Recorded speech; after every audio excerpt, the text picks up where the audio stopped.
Hello អំពូមីងថ្ងៃហ្នឹងបានសម្លអីដែរហើយស្មាននឹងហូបបាយហើយនៅខាងខ្ញុំទៅធ្វើម្ហូបទេនេះបានសម្លទំពាំងសុទ្ធតែប្លែកយើងធម្មជាតិបេះនៅផ្ទះទាំងអស់ហ្នឹងចង់ស្លអីកាន់តែកញ្ច្រែងដើរគៀនផ្ទះបានសម្លមួយឆ្នាំងមានទាំងពីរផ្សិតផឹកមិញទៅផ្សារឃើញផ្សិតល្អពេលក៏នឹកឃើញថាបន្លែខៀវនៅផ្ទះយើងក៏មានច្រើនដែរចឹងហើយក៏ទិញផ្សិតយកមកស្លទំពាំងតែស្លទំពាំងអំពូមីងហើយធ្វើស្អំវិញអំពូមីងអើយនិយាយថាល្អខ្ចីលហក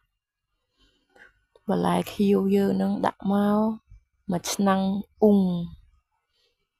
សុទ្ធតែបន្លែធម្មជាតិទាំងអស់ក៏ទៅអំពូមីងអ្នកនៅតាមខេត្តដូចពួកយើងក៏សួរម្យ៉ាងដែរបេះបន្លែជុំវិញផ្ទះគៀនលបងហ្នឹងក៏បានសម្លមួយឆ្នាំងមិនសូវអស់ថវិកាប្រហែលទេអស់តែថវិកាទិញត្រីឬមកសាច់អីចឹងតែបើថាតាពាំងបន្លែខៀវបន្លែអីសិតមាននៅផ្ទះស្រាប់ចឹងក៏ស្រួលម្យ៉ាងដែរមើលស្លមួយឆ្នាំងហ្នឹងរសជាតិវិញឲ្យ10លើ10ហ្មងព្រោះដោយសារអីភាគច្រើនខ្ញុំឃើញខាងកំពង់សោមគឺស្លទំពាំងគេដែរដាក់ដូងដូចយើងឯងអំពុំវិញគេហៅប្រហើស្លទំពាំងតែបើខាងយើងអ្នកខេត្តកំពង់ចាមវិញ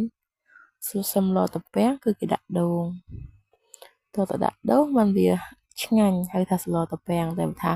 ស្លទំពាំងអត់ដាក់ដូងខ្ញុំមិនសូវចេះហូបប៉ុន្មានទេតែភាគច្រើនគឺខាងគេគឺគេអត់សូវដាក់ទំពាំងដូចខាងយើងទេតាមចំណង់ចំណូលចិត្តខុសគ្នាអញ្ចឹងណាតែបើខ្ញុំចូលចិត្ត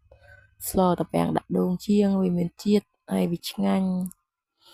អំពូមិញមើលតាមហ្នឹងទៅកាត់សម្លមានគ្រប់បន្លែគ្រប់មុខ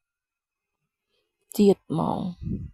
គ្មានអីធ្វើវីដេអូក្រៅពីហូបស្លប្រចាំថ្ងៃហ្នឹងទេអំពូមីងអើយមានតែដែរហ្នឹងឯង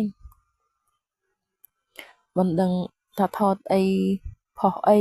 ចូលពីហូបស្លធ្វើម្ហូបមានតែអញ្ចឹង